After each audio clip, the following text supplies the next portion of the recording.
Okay, do you believe that marriage is a valuable experience? I believe all experiences are valuable, Yeah. marriage included. Yeah. It's a wonderful experience. I don't see anything wrong in marriage. It's just an experience like many other, and it's very valuable and very wonderful. It's another tool so that you can become more aware and remember who you are.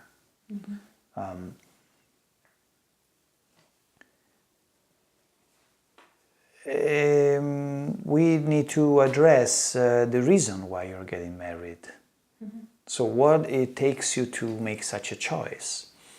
And then you can find out yourself, is marriage a good experience or a bad experience? Again, there is no good or bad, there are experiences, and those experiences ultimately are good. So if for some reason you have to get into that experience, you experience marriage. Some people need to experience other things. I don't see anything right or wrong. In a way, I suspect that the more you are conscious of life, the less there is a possibility that you get married, which is not necessarily true, but it seems like that you can be high conscious and still get married with someone. Probably the reason to get married and even the way you are going to be married, they are going to be change because you will probably add new informations, new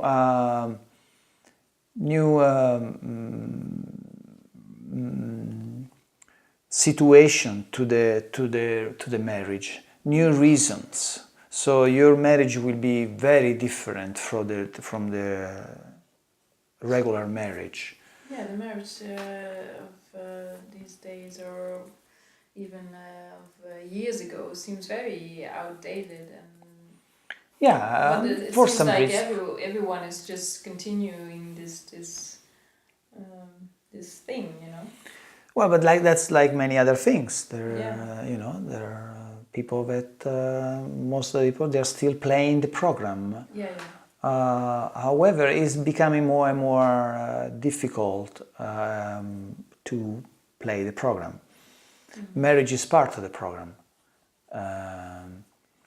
like many other things are part of the program. So the more you become conscious and so you're more vibrant and connected with life, the more you will start to modify these programs, or even don't do them anymore. Let them go. You did it; it was good, and now you are transcending that program. It doesn't serve you anymore because you learned the lessons that program was providing, and you choose to walk out from the little prison that program was creating, and so now you don't need to go back to that prison, and so you don't play that program anymore.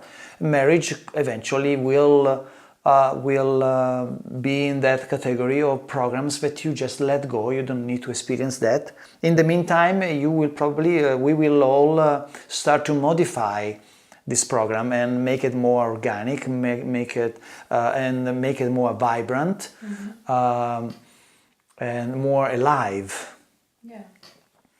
How would you do that then? Well, everybody would do it in different ways, depending on what level of consciousness you are and how much awakened you are and how much you love yourself. How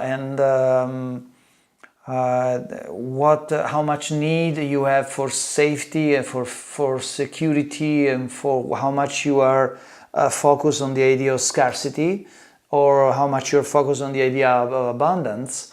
And based on this factor, you will modify the idea of marriage, or you will even don't marry it anymore because you are free out of it. How would you modify it? Me, at the personal level. I don't need to modify marriage personally, because I don't feel it's an experience I need to have marriage. I certainly love to be in a relationship and explore that. But first of all, I don't need to share my love affair with institution like a church or with the government. Why would I have to tell them my love affairs? It's none of their business. Yeah. So those are already out of the picture. And also, in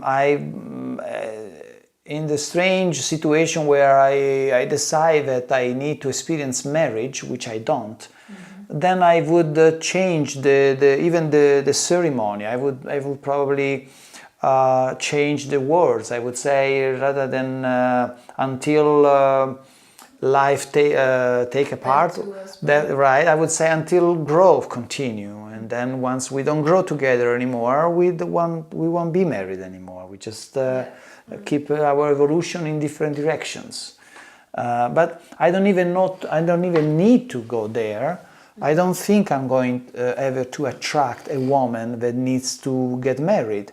I most likely attract women that are beyond that idea, and they are in a more spacious field of energy, where they explore life without need to attach themselves to something, or to hold tight to some fixated relationship. They have enough self-love that allow them to be malleable and flexible, and in that way the interaction can be much more vibrant and much more creative and much more exciting. It doesn't mean that there's not going to be a commitment. Of course there's going to be a commitment, although the word commitment also, it's something that is not needed once you love someone, because once you love someone, you don't need to act in a sort of commitment.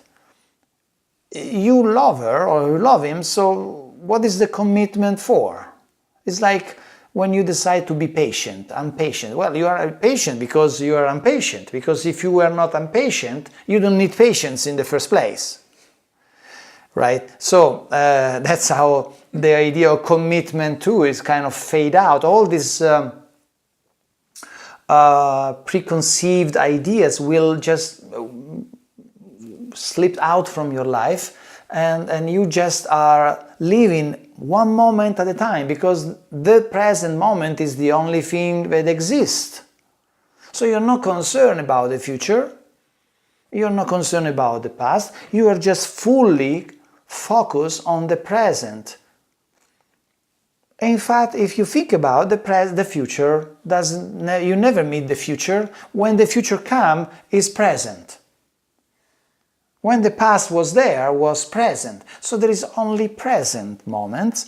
So once you fully embrace this truth, what is the need there for this caging, I grab you, you grab me, and we hold tight? You're living in the present. There is not future, there is not past. So you don't need to sign any contract. Because you already fully engage in the now. So once you get there, I'm not claiming I am 100% there, but I'm going more and more towards the direction because I am growing more and more love for myself, and so I don't need much. I don't need external reassurance.